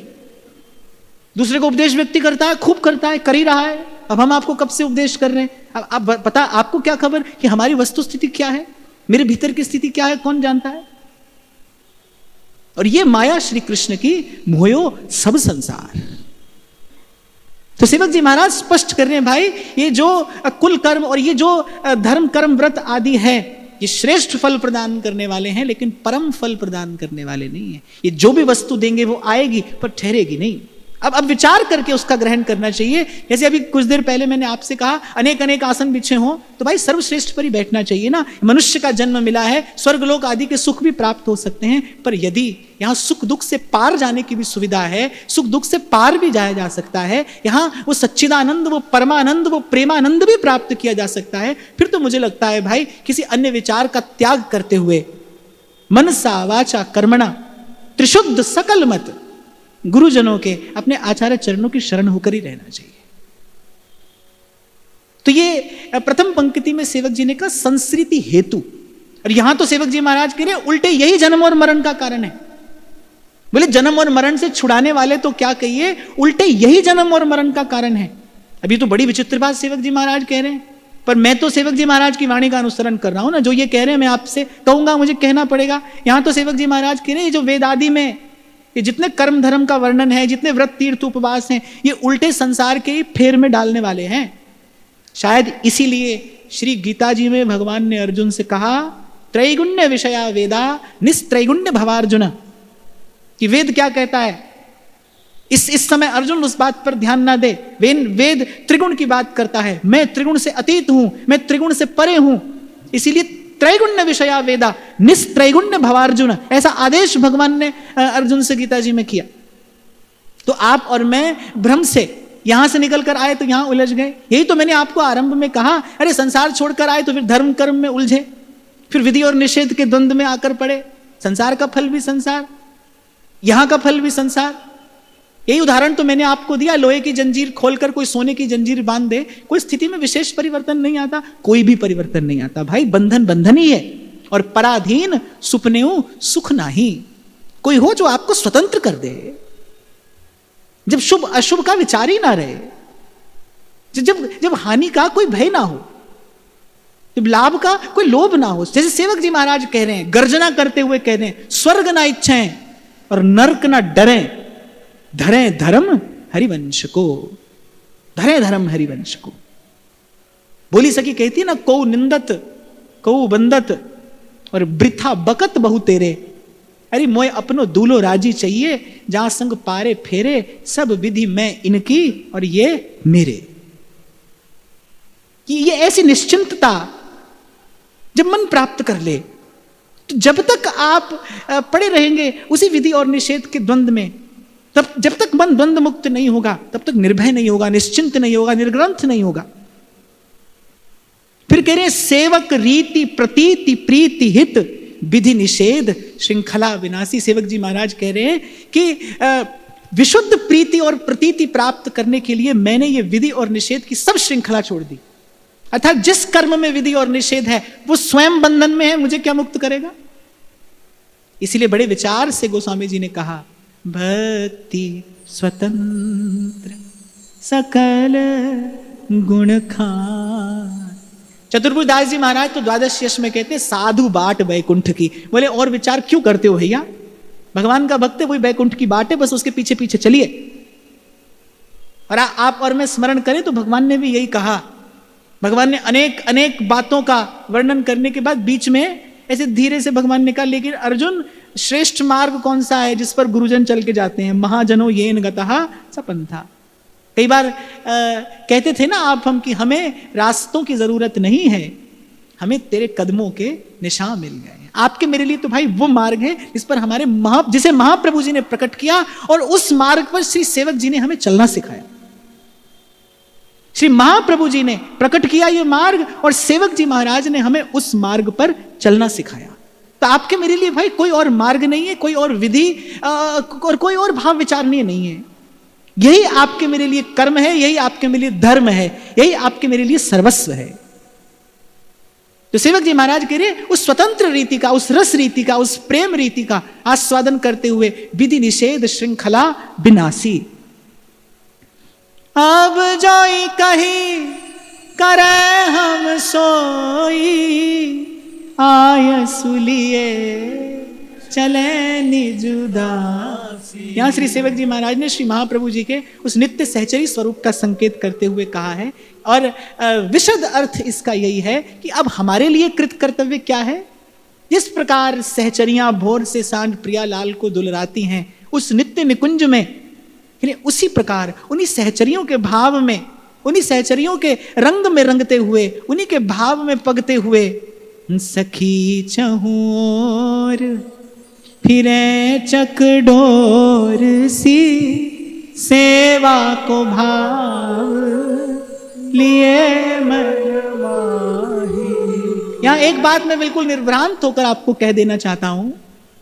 आप सब लोग घर में परिवार में रहते हैं, और मैं आपसे सदा कहता हूं परिवार के प्रति जो कर्तव्य है उसका निर्वाह करिए। लेकिन जब बात भजन की आए, जब बात आत्म कल्याण की आए, जब बात जीवन निर्माण की आए, तब सब कर्तव्य कर्म एक और, कोई आवश्यकता नहीं है उस पर ध्यान देने की आपके कुल की परंपरा क्या है, लोग क्या कहते हैं, वेद शास्त्र आपके लिए क्या आज्ञा करते हैं। एक उपासक के लिए उसके गुरु की आज्ञा ही केवल उसका धर्म है। बस आपको संसार के प्रति, अपने परिवार के प्रति जो कर्तव्य पालन करना है खूब करिए, लेकिन जब भजन की बात आए, भजन की रीति में कुछ मिलावट करने की आवश्यकता नहीं है। भजन की रीति में आपको लोक संग्रह या लोक रंजन का विचार नहीं करना है। कौन रूठेगा, कौन प्रसन्न होगा, इसका विचार भजन के समय, भजन के भाव में करने की आवश्यकता नहीं है। आप माता हैं, आप पिता हैं, आप किसी के सुहृद हैं, आप किसी के पुत्र हैं, देह के नाते से जो कर्तव्य आपका है उसका पालन करिए। लेकिन जब भजन भाव की बात आए तब गुरु की आज्ञा ही धर्म है। उसमें कोई मिलावट मत करिए, उसमें कोई प्रत्यवाय ना होने पाए, उसमें कोई प्रमाद ना होने पाए। क्या चला जाता मीरा यदि प्रणाम कर लेती, क्या चला जाता मीरा यदि गणगौर की पूजा कर लेती। पर मीरा ने कहा कि भाई अपने परिवार के जनों के प्रति मेरा जो कर्तव्य है उसका पालन करने के लिए तो मैं प्रस्तुत हूं, लेकिन इसके अतिरिक्त मीरा का मस्तक अब किसी और के द्वार पर झुकने के लिए तैयार नहीं है।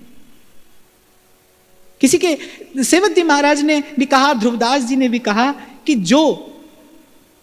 जो आपके भजन भाव में आपका सहायक नहीं है, जो आपके भजन भाव में साधक नहीं हो सकता, मन से तो यही मान के चलिए भाई हितैषी नहीं है, वो सुहृद नहीं है।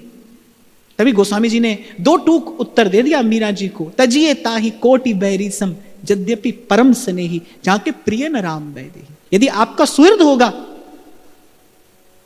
यदि आपका सुहृद होगा तो आपकी भजन भावना में साधक भले न बन सके पर बाधक नहीं बनेगा। वो आपका सहयोग भले ना कर सके लेकिन वो कम से कम बाधा उत्पन्न नहीं करेगा। और इतना आत्मबल आपको अर्जित करना है। आप आचार्य के चरण शरण में हैं, श्री जी के श्री चरणों की छत्र छाया में आप और मैं हैं। इतना आत्मबल आपको अर्जित करना है और ये आत्मबल आपको सदा अपने भीतर जागृत रखना है। मैं फिर दोहरा रहा हूं, भूल ना होने पाए सुनने में और समझने में। संसार के प्रति, परिवार के प्रति प्रत्येक कर्तव्य कर्म का पालन करिए, निष्ठा से करिए, लेकिन जब भजन भावना की बात आए तब केवल गुरु की आज्ञा ही पालन करने योग्य है, तब हमारे आचार्यों की आज्ञा ही पालन करने योग्य है। हमें न किसी और द्वार पर जाने की आवश्यकता है और न किसी को रिझाने की आवश्यकता है।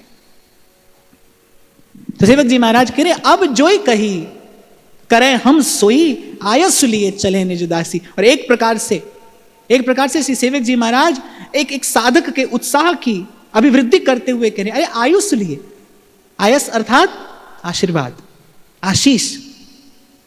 जो प्रिया जो की निज सहचरी हैं, उन हित सजनी का आशीष लिए हम इस मार्ग पर चले हैं।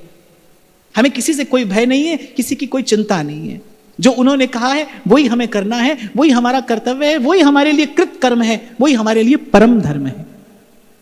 मन क्रम वचन त्रिशुद्ध सकल मत, हम श्री हित हरि वंश उपासी।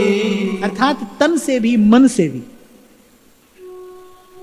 बंधन तन के धरातल पर भी है और बंधन मन के धरातल पर भी है। इन सब बंधनों का छेद करते हुए, इन सब बंधनों से मुक्त होते हुए, इसीलिए सेवक जी महाराज ने दोहराई ये पंक्ति, 2 सवैया में 2 बार कह रही है, पुनरुक्ति है ये। मन क्रम वचन त्रिशुद्ध सकल मत, हम श्री हित हरिवंश उपासी। एक कवि जब अपनी कविता में पुनरुक्ति करता है तो वो दोष माना जाता है, वो कविता का दोष माना जाता है। एक कवि जब अपनी कविता में पुनरुक्ति करे